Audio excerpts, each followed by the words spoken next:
बिस्मिल्लाहिर्रहमानिर्रहीम, अस्सलाम वालेकुम। आज हम उन गलतियों के बारे में जानेंगे जिसको करने की वजह से हमारी नमाज स्टार्ट नहीं होती। तो सबसे पहले गलती जिसे हम डिस्कस करेंगे वो तहारत के हवाले से है। इसे समझने से पहले कुछ मालूमात का हासिल करना ज़रूरी है। तो याद रखिए कि वज़ू के अंदर 4 फ़राइज़ होते हैं: चेहरे को धोना, हाथों को कोहनियों समेत धोना, चौथाई सर का मसाह करना और पैरों को टखनों समेत धोना। इसके अलावा जो हम कुल्ली करते हैं या नाक में पानी चढ़ाते हैं, ये सुन्नत करीमा है। किसी भी हिस्से पर तरी का पहुँचाना मसा कहलाता है। जैसे हम वज़ू करते वक्त अपने हाथों को तर करते हैं और सर पे इस तरह फेरते हैं तो कहा जाता है कि हमने सर का मसाह कर लिया। अब इस तमाम मालूमात को जानने के बाद हम आते हैं मिस्टेक की जानिब। कि कुछ लोग आपने देखा होगा कि वज़ू करते वक्त जब हाथ पानी के नीचे करते हैं तो इस हिस्से को धोते हैं और कोहनी वाला ये जो हिस्सा होता है इसको धोने के बजाय इसी हाथ की तरी यहाँ इस तरह मल लेते हैं और ये तसव्वुर करते हैं कि ये हाथ धुल गया।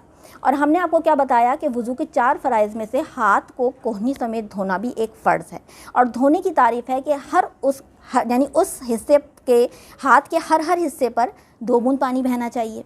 तो जब हम हाथ धो रहे हैं तो यहाँ तो पानी बहा नहीं, यहाँ तो सिर्फ मसा हुआ। तो जब ये धुला ही नहीं तो फ़र्ज़ भी अदा नहीं हुआ। और अगर ये शख्स इसी हालत में जाके नमाज़ स्टार्ट करेगा तो इसकी नमाज की इब्तिदा होगी ही नहीं। यूँ ही दूसरी हमारी जो मिस्टेक है वो रिलेटेड है नियत से। तो इससे पहले कि हम नियत की मिस्टेक की जानिब आएँ, पहले ये जानते हैं कि नियत किसे कहते हैं। तो नियत कहते हैं दिल के पुख्ता इरादे को। ज़बान से कह लेना अच्छा है, अफजल मुस्तहब है, लेकिन अगर कोई शख्स ज़बान से नहीं कहता, फ़कत दिल में पुख्ता इरादा कर लेता है तो उसकी नियत मोतबर है, यानी उसकी नियत मानी जाएगी। और हम ये भी जानते हैं कि नियत हमारी तकबीर तहरीमा से पहले होनी चाहिए, यानी पहले हम नियत बांधेंगे, उसके बाद अल्लाहु अकबर कहेंगे। तो ये हमारा सीक्वेंस आप जहन में रखिएगा। अब मिस्टेक हम कहाँ कर सकते हैं? अगर तो हम नमाज, मैंने बताया कि नियत 2 तरह से की जा सकती है, अल्फाज के ज़रिए भी और दिल के पुख्ता इरादे से भी। अगर तो हम अल्फाज के ज़रिए नियत करेंगे वहाँ ये मिस्टेक हम नहीं कर सकते, लेकिन अगर दिल के इरादे से नियत हो रही है तो अब जो मैं मिस्टेक बताने वाली हूँ वहाँ हत्तल इम्कान इससे बचें ताकि हमसे वो मिस्टेक ना हो।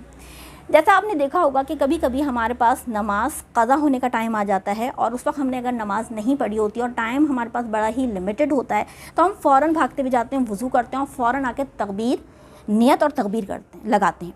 अब इसमें चूँकि टाइम हमारे पास बड़ा शॉर्ट है और हमारी नियत और तकबीर मुत्तसिलन बहुत करीब या आगे पीछे इस तरह होती है कि हम वहाँ ये मिस्टेक कर सकते हैं। मिसाल के तौर पे अगर हम दिल में नियत कर रहे हैं और वो नियत हमने ऐसे वक्त में की कि वो हम अल्लाहु अकबर कहने के बाद की वो नियत, तो इस तरह हमारी नमाज स्टार्ट नहीं होगी, क्योंकि हमने आपको पहले बताया था कि नियत पहले की जाएगी और तकबीर तहरीमा यानी अल्लाहु अकबर बाद में होनी चाहिए। अब अगर हमने दिल में इरादा थोड़ा बाद में किया या लफ्ज़ अल्लाह के बाद किया तो इस तरह हमारी नियत मोतबर नहीं है, नमाज स्टार्ट नहीं होगी। तीसरी हमारी गलती आ जाती है ख़वातीन के हवाले से, वो उससे रिलेटेड है, यानी सितरे औरत या औरत का नमाज में क्या सितर है। पहले तो हम ये समझेंगे, फिर उस मिस्टेक की जानिब आएंगे। तो याद रखें कि औरत का मुकम्मल जिस्म का ढका होना हेड टू टो ये नमाज के लिए ज़रूरी है, सिवाय चेहरे के कि चेहरा खोल सकती है। यूँ ही हाथ भी खुले रह सकते हैं लेकिन कलाइयाँ ढकी होनी चाहिए, और पैर भी खुले रह सकते हैं लेकिन टखने और पिंडलियाँ सब ढकी होनी चाहिए, यानी ये तमाम चीज़ें सितर में दाखिल हैं। यूँ ही जो हमारे बाल होते हैं, जो मुस्तरसल बाल यानी जो लटके हुए बाल होते हैं, पीछे जो बड़े हुए बाल होते हैं, ये भी ढके होने चाहिए। यहाँ हमारे साथ हमारी छोटी सी फ्रेंड ज़ायना हैं। यहाँ मैंने जिनको दुपट्टा बांधा है उसमें मिस्टेक्स की हैं ताकि मालूम हो सके कि ख़वातीन कहाँ कहाँ जाके गलतियाँ करती हैं। देखिए, सबसे पहले मैंने आपको बताया कि चेहरा ख़वातीन खोल सकती हैं। अब ये जो नीचे का ये वाला हिस्सा है ये चेहरे में दाखिल नहीं है, चुनाचा अभी जो ज़ायना ने दुपट्टा बांधा हुआ है ये इनका हिस्सा दिख रहा है, ओपन है। अब अगर ये इसी हालत में तकबीर लगा लेती हैं तो इनकी नमाज स्टार्ट नहीं होगी। तो प्रॉपर वे क्या है इनका दुपट्टा बांधने का कि इन्हें इस तरीके से दुपट्टा बांधना चाहिए था, ये है प्रॉपर वे। इसमें अगर इस तरह नमाज स्टार्ट करेंगी इनकी नमाज स्टार्ट हो जाएगी। दूसरी मिस्टेक जो हम करते हैं ख़वातीन अक्सर, यहाँ देखें इनके बाल दिख रहे हैं, साइडों से ये यहाँ से बाल दिखेंगी और इसी हालत में अगर इन्होंने नमाज़ स्टार्ट कर दी तो इनकी नमाज नहीं होगी। चुनाचा हमें नमाज स्टार्ट करते वक्त ये भी देखना है कि हमारे साइडों से बाल दिख रहे हैं या नहीं। और इसके अलावा जो ख़वातीन तीसरी मिस्टेक करती हैं सित्र औरत के हवाले से, पर्दे के हवाले से, वो ये है कि देखिए इस वक्त इनकी अगर ये तकबीर लगाती हैं इस हालत में, तो इनकी आस्तीनें नीचे हैं।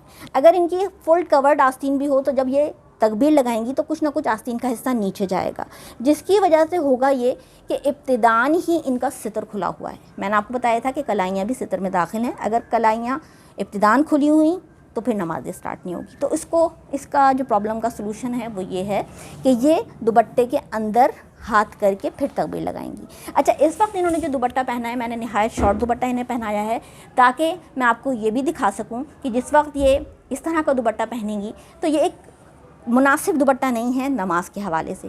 फिर हमारा एक जो फोर्थ मिस्टेक ख़वातीन करती हैं, वो ट्राउज़र्स जो इतने ऊंचे रखती हैं नमाज की इब्तिदा में कि उनकी टखने या पिंडलियाँ वगैरह दिख रही होती हैं। अगर उन्होंने इसी हालत में तकबीर लगा दी तो उनकी नमाज स्टार्ट नहीं होगी। लिहाजा इस बात का एहतमाम कीजिए कि जब आप नमाज स्टार्ट कर रही हैं तो अपने ट्राउज़र को थोड़ा नीचे करें ताकि टखने और पिंडलियाँ तमाम की तमाम ढकी हुई हों। और इस बात का भी एहतमाम करें कि जिस वक्त आप रुकू में जाएंगी तो पीछे से ट्राउज़र थोड़ा सा ऊंचा हो जाएगा। तो इब्तिदान ही अपने ट्राउज़र की लेंथ इतनी नीचे ज़रूर कीजिए कि रुकू के जाने के वक्त आपका ट्राउज़र पीछे से ऊंचा ना हो। तो अगर आपको इस वीडियो के ज़रिए कुछ मालूमात हासिल हुई हैं तो हमें कमेंट सेक्शन में बताइए। इस वीडियो को सदका जारिया की नियत से ज़्यादा मुसलमानों के साथ शेयर करें ताकि वो अपनी गलतियों को जानकर अपनी इस्लाह कर सकें। अस्सलाम वालेकुम।